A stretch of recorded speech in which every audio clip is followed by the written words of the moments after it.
शेतकऱ्याला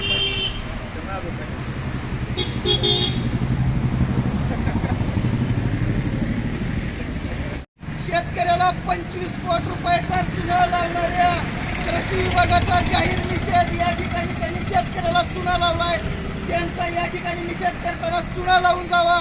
अरे बघताय काय, सामील व्हा। कृषी विभाग, सामान्य प्रशासन, जिल्हाधिकारी साहेब, कृषी अधिकारी साहेब, जिल्हा कृषी विकास अधिकारी साहेब यांनी या माझ्या 25 कोटी रुपयाच्या जिल्ह्याचा जवळपास युरिया कुणाला दिला, या 25 कोटीचा घोटाळा कुणी केला? अरे बघताय काय, सामील व्हा। या ठिकाणच्या कृषी विभागाच्या चुकीच्या भ्रष्ट धोरणाला चुना लावून जावा। अरे बघताय काय, सामील व्हा। कृषी विभागाने शेतकऱ्याला चुना लावलाय। कृषी विभागाचा जाहीर निषेध करण्यासाठी, कृषी मंत्र्याचा जाहीर निषेध करण्यासाठी, कृषी आयुक्तांचा जाहीर निषेध करण्यासाठी या ठिकाणी ठेवलेल्या कृषी विभागाच्या दगडाला चुना लावून जावा। अरे बघताय काय, सामील व्हा। कृषी विभागाला चुना लावून जावा, चुना लावून जावा।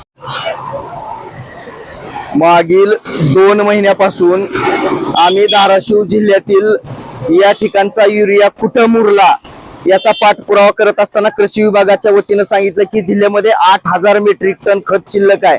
आम्ही प्रत्येक दुकानात जाऊन त्याचं स्टिंग ऑपरेशन केलं, कुठेही खत शिल्लक नव्हता।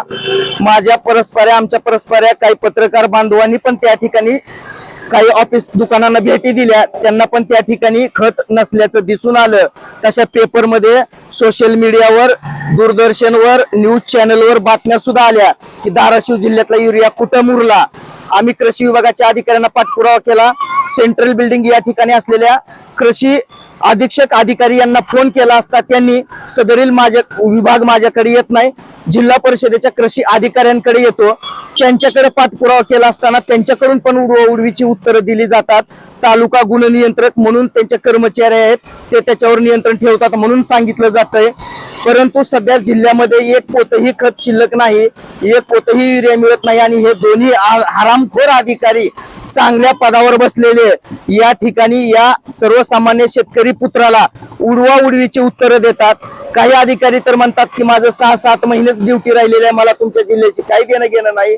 तसेच या ठिकाणच्या जिल्हा परिषद मधल्या कृषी अधिकाऱ्यांना म्हणलं बाबा हे काय, तर ते म्हणतात की त्या ठिकाणी गुणनियंत्रक असतात त्यांच्याकडे येतो। दोन्ही अधिकाऱ्यांनी आतापर्यंत फक्त उडवीची उत्तरं दिली ती, आम्ही मागितलेली माहिती पण दिली नाही। मी या जिल्ह्यातल्या सर्व लोकप्रतिनिधींना पण विनंती केली होती की रबीचा हंगाम संपत जायला लागलाय, आपण पण यात जातीनं लक्ष घालावं, परंतु यामध्ये कोणत्याही लोकप्रतिनिधींनी लक्ष घातलेलं नाही। मी आयुक्तांना पत्र पाठवलं, कृषी आयुक्तांना, त्यांनी पण या जिल्ह्याला न्याय देण्याचं काम केलेलं नाही। या ठिकाणी आता सदरील प्रकरण मला जर यांनी तात्काळ माहिती नाही दिली तर मात्र मी येणाऱ्या काळामध्ये जिल्हा सामान्य कोर्टामध्ये हा प्रकरणाचा विषय घेऊन त्या ठिकाणी सर्वसामान्य शेतकऱ्यांना न्याय देण्यासाठी प्रकरण दाखल करणार आहे।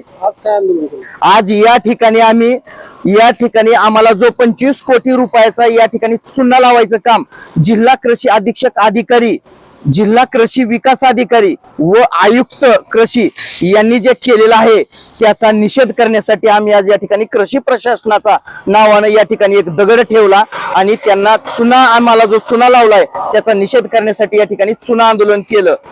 चुना आंदोलन यासाठी केलं की त्यांनी आम्हाला चुना लावला म्हणून आम्ही या ठिकाणी निषेध करताना चुना आंदोलन केलंय। पण तो खरं पाहिलं तर हा 25 कोटीचा घोटाळा नाही, तर माझ्या जिल्ह्यातल्या शेतकऱ्याच्या उत्पादनात हजारो कोटी रुपयाची तूट झालेली आहे। खरं बघायला गेलं तर हा हजारो कोटी रुपयाचा घोटाळा आहे, फक्त 25 कोटीचा घोटाळा नाही।